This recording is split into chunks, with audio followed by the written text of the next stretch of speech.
இறைவனுக்கே அந்த கொஞ்சுதல் ரொம்ப பிடிச்சிருக்குதானே இருக்கு. அதுதான்மா அறவே நாத்திகரான சுரதா, கவிஞர் சுரதா இந்த பாடல்களை பத்தி எழுதும்போது தமிழ் கடவுள் தலையசைத்து கேட்ட பாடல் அவருக்கே அப்படி தோணி இருப்பார். எப்படி சொல்றாங்க, விண்ணுக்கு ஒரு மருந்தை, மண்ணுக்கு நினைச்சுக்க வேணாம், விண்ணுக்கு ஒரு மருந்தை, வேத விழுப்பொருளை, ஆமா இன்வேல்யூபிள், இன்வேல்யூபிள் வேல்யூ எது, அதுதான் வேத விழுப்பொருளை. இவ்வளவு இருக்கானு, இவ்வளவு புரியும், ஆனா நினைக்காது கண்ணுக்கு இனியானே. பார்க்கலாம், கண்ணுக்கு இனியானே என்ன செய்யணும், பாடு பாடு பாடி கசிந்து உள்ளம் உள் நெக்கு நின்றுருக.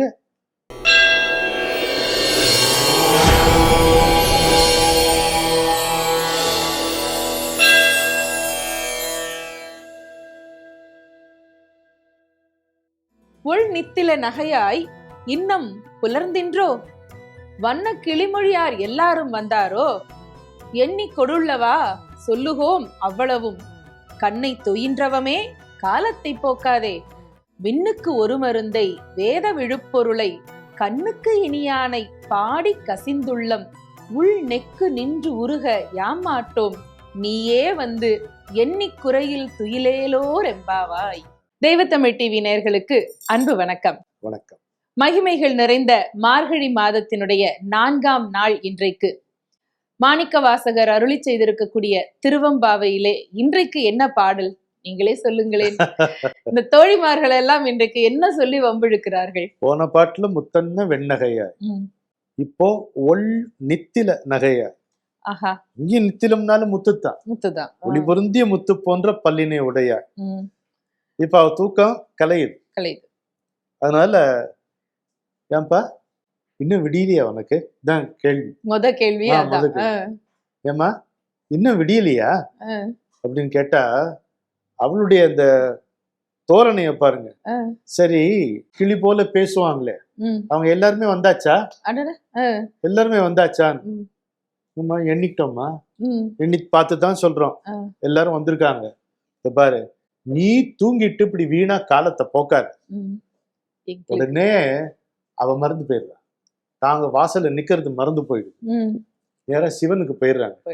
அதாவது சிவனை நாயன்மார் மாதிரி குஞ்சி தீர்த்தவங்க உலகத்துல கிடையாது. இப்படியே சொல்லலாம், இறைவனை தமிழ் போல கொஞ்சி தீர்த்த மொழி இந்த உலகத்திலே கிடையாது.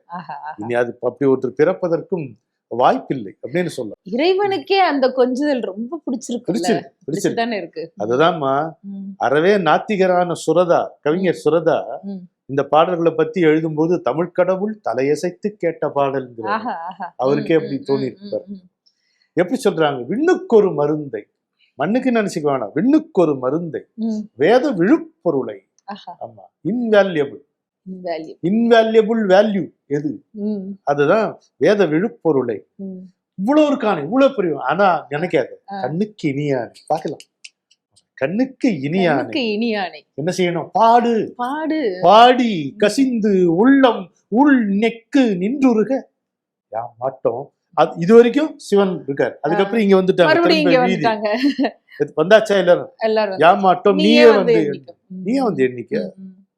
எழுந்துரு, முதல்ல இப்படி ஒரு பாட்டு. இந்த பெண்கள் எல்லாம் பேச ஆரம்பிச்சா நம்ம என்ன செய்யறதுன்னா, அந்த ஒப்புமை இருக்குல்ல பெண்களுக்கிட்ட, கம்பேரிசன்றது. நீ சமைச்சிட்டியா அப்படின்னா, நான் சமைச்சேன் சமைக்கலங்கிறது மட்டும் வராது. அடுத்த வீட்டுல அந்த குழம்பு வச்சாங்க, எதிர்த்த வீட்டுல இந்த சமையல் பண்ணாங்க, நான் என்ன பண்ணலாம்னு யோசிச்சேன் அப்படின்னு இந்த ஒப்பீடு இருக்கு பாத்தீங்களா. அது நம்ம கேட்ட கேள்விக்கான பதில் ரொம்ப நேரம் கழிச்சு பின்னாடி வந்தாலும் வரும், வராம போனாலும் போயிடும். பெண்களுக்கு விவரங்களில் அபரிமிதமான பிரியம், ஆண்களுக்கு முடிவுகள் மட்டும் போதும் என்கின்ற ஒரு மனம். அங்கதான் அனலைஸ் நடந்துருது இல்ல, அப்ப ரிசல்ட் மட்டும் தானே இங்க வரணும். அப்படி இந்த ஒப்பீடுகள்ல பெண்களுடைய மனம் நிறைய இருக்கு. நான் இதை எப்படி யோசிக்கிறேன் அப்படின்னா, உலகியல் ஒப்பீடுக்காகவா பிறந்த நீ, அவ வந்துட்டாளா இவ வந்துட்டாளா, இதெல்லாம் தேவையா?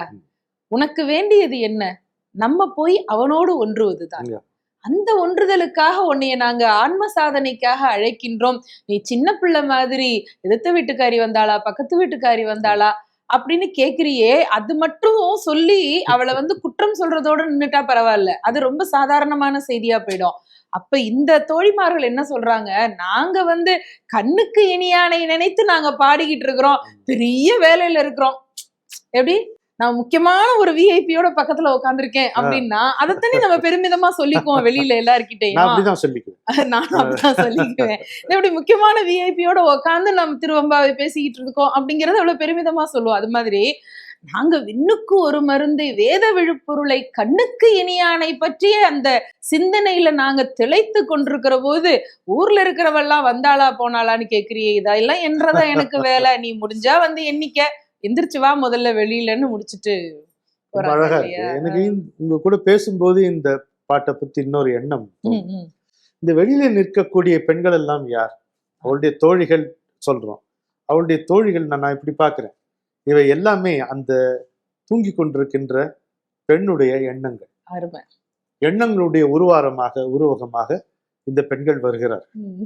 எத்தனை எண்ணங்கள் வந்தால் என்ன வராவிட்டால் என்ன, எல்லா எண்ணங்களும் சேர்ந்து அவனால் நிரம்ப வேண்டும். ஈசாவாஸ்யம் இதம் சர்வம் என்று ஈசாவாஸ்ய உபனிஷத் சொல்லுகிறது. என்ன அழகான பொருள் பாருங்க. இங்கே எல்லாமே இறைவனால், இங்கே எல்லாமே இறையால் நிரம்பி ததும்பி கொண்டிருக்கிறது அப்படிங்கிறது. அப்ப எண்ணம் முழுக்க அவனைத்தான் இருக்கணும், வண்ணமயமாக இருக்கணும், அவ்வளவுதான். அது பாருங்க, ஒரு எண்ணம் எப்படி இருக்கு, அவன் விண்ணுக்கு ஒரு மருந்து. இன்னொரு எண்ணம் எப்படி சொல்லுது, வேத விழுப்பொருள் அப்படிங்கிறது. இன்னொரு எண்ணம் என்ன சொல்லுது, கண்ணுக்கு இனியா அப்படிங்கிறது. இப்ப இந்த தோழியர்கள் எல்லாருமே அந்த எண்ணங்களா வச்சு பாருங்க, இன்னும் அழகா இருக்கு இல்லையா? எனக்கு தோணும். ஒருத்தி அப்படி பாக்குறா, ஆமா, ஒருத்தி நடராஜமூர்த்தியா பாக்குறா, ஒருத்தி அண்ணாமலையா பாக்குறா, ஒருத்தி சிவலிங்கமா பாக்குறா. இத்தனை எண்ணங்களும் உனக்கு தானே இருக்கு. ஆனா தூங்கிட்டு அந்த எண்ணங்கள் போயிடும். நமக்கு முழிச்சுக்கிட்டா பிரச்சனை, எண்ணங்களிடமிருந்து நமக்கு விடுதலை இல்லை. ஆனா அவளுக்கு அப்படி கிடையாது. அவள் விழித்தால் அவளுடைய எண்ணங்கள் எல்லாம் வண்ணமயமாக இருக்கும். ஏனால் சிவனால் நிரம்பி இருக்கும். அதனால அவளை எழுப்பு வா வா வா வா, இந்த தூக்கத்திலே இருந்து, இந்த மாய தூக்கத்திலே இருந்து எழுந்து வா, நிதர்சனத்தை பார் என்று அவளை சுப்பி எழுப்பக்கூடிய அந்த பாங்கு. நமக்கு விழிப்பு என்பதும் தொல்லை, அவளுக்கு விழிப்பு என்பதும் இன்பத்தின் எல்லை. ஏனென்றால் அதுதான் அவளுடைய தில்லை. அப்படி இருக்கு. அதனால்தான் திருவம்பாவையினுடைய 4வது பாடலை இன்றைக்கு மிக மகிழ்ச்சியாக சிந்தித்தோம். நாளைக்கு 5வது பாடலை பற்றி சிந்திப்போமா? நன்றி. நன்றி.